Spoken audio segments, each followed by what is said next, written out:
ఏదైతే ఎర్ర కాలువ మరి తెలంగాణ కొత్తగూడెం నుంచి ప్రారంభమై 185 కిలోమీటర్లు అంటే ఎగువన ఎర్ర కాలువ గాను దిగువన యనమదురు డ్రైన్ గాను పిలువబడేటువంటి ఈ యొక్క కాలువ ఏదైతే ఉందో పర్టికులర్గా ఈ యొక్క 95 కిలోమీటరు అనంతపల్లి బ్రిడ్జి దగ్గర నుండి నందమూరి అక్వడేట్ వరకు, అదేవిధంగా నందమూరి అక్వడేట్ దిగువన అంటే ఏదైతే నిడదవోలు తాడేపల్లిగూడెం తణుకు ప్రాంతాల్లో తీవ్రమైనటువంటి నష్టం ఈ ఎర్ర కాలువ వరదల వల్ల జరుగుతున్నట్టు మాట వాస్తవం అధ్యక్ష. అందుచేతే గతంలో 2014లో ఆ రోజు ఉన్నటువంటి తెలుగుదేశం ప్రభుత్వం ఈ ఎర్ర కాలువ యొక్క వరద నష్టాన్ని గుర్తించే పర్టికులర్గా అనంతపల్లి బ్రిడ్జి నుంచి నందమూరి అక్వడేట్ వరకు కూడా ఈ ఎర్ర కాలువ నీటి సామర్థ్యం ఏదైతే ఉందో కేవలం ఇది 6,000 క్యూసెక్కులు మాత్రమే ఉంటే దాన్ని దృష్టిలో పెట్టుకుని 20,250 క్యూసెక్కులకి పెంచాలని చెప్పేసి ఆ రోజు చంద్రబాబు నాయుడు గారు నిర్ణయం తీసుకోవడమే కాదు, ఆ రోజు 2015లో 69 జీవోను కూడా విడుదల చేసి 143 కోట్ల రూపాయలకు అనుమతులు ఇచ్చి ఆ రోజు తెలుగుదేశం ప్రభుత్వం ఈ యొక్క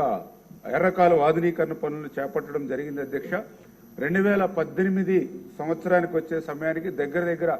80 నుండి 90% ఈ యొక్క ఆధునీకరణ పనులు పూర్తవుతున్నటువంటి దశలో 2018 ఆగస్టు నెలలో మరి తీవ్రమైనటువంటి తుఫాను ప్రభావం వల్ల ఆ రోజు ఏదైతే 150 నుంచి 410 మిల్లీమీటర్లు ఒక్క రోజులోనే ఎర్రకాలువ నదీ పరివాహక ప్రాంతంలో పడడం ద్వారా 1,00,000 క్యూసెక్కులకు పైగా నీరు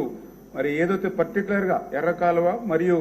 దాని ఉపవాగులు ఏవైతే పులివాగు, బైనేరు, జల్లేరు, పొగొండ ఏదైతే ఇవన్నీ పొంగి ఆ రోజు ఈ యొక్క గట్ల మీద ప్రవహించి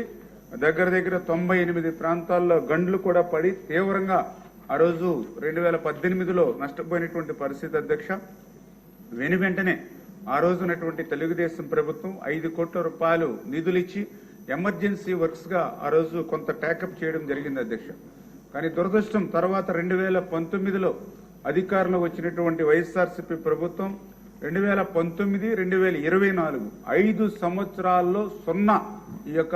ఎర్రకాలువ ఆధునీకరణ పనులకు కానీ రిపేర్లకు కానీ ఖర్చు పెట్టింది 0 అధ్యక్ష. నేను ఎందుకు చెప్తున్నానంటే ఈ మాట ఏదైతే 2014, 2019 5 సంవత్సరాల్లో మనం 52 కోట్ల రూపాయలు ఖర్చు పెడితే వీళ్ళు కనీసం 1% కాదు కదా, మరి కనీసం 0లో ఉండిపోయినటువంటి పరిస్థితి అధ్యక్ష. అందుకే ఏదైతే మొన్న మనం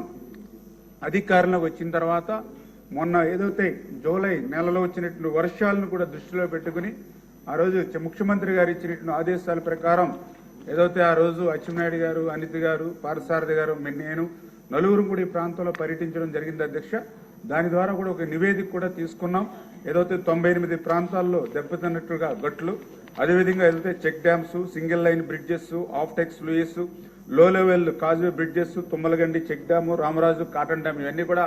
ఈ నివేదికని కూడా తీసుకున్నాం అధ్యక్ష. నిధుల సమస్య ఉన్నటువంటి పరిస్థితుల్లో 1 by 1 ప్రయారిటీ ఈ యొక్క ఎర్రకాలువ ఆధునీకరణ పనులకు ఇచ్చి, ఎందుకంటే ఇప్పుడే గౌరవ శాసనసభ్యులు శ్రీనివాస్ గారు చెప్పినట్లుగా ఏటా ఇన్పుట్ సబ్సిడీ నిమిత్తము లేకపోతే ఇతరత్ర సహాయ కార్యక్రమాలు అందించే నిమిత్తం కంటే ఆ యొక్క నష్టం జరిగేటువంటి పనులకి మనం నిధులు కేటాయిస్తే అటు ఇన్పుట్ సబ్సిడీ ఆదా చేసినట్టు అవుతాము, అదేవిధంగా రైతులకి నష్టం లేకుండా చేసుకెళ్తాం. కాబట్టి ఖచ్చితంగా ఈ ఎన్డీఏ ప్రభుత్వం ఎర్రకాలువ ఆధునీకరణ పనుల మీద కూడా దృష్టి పెడతాం అధ్యక్ష. Thank you.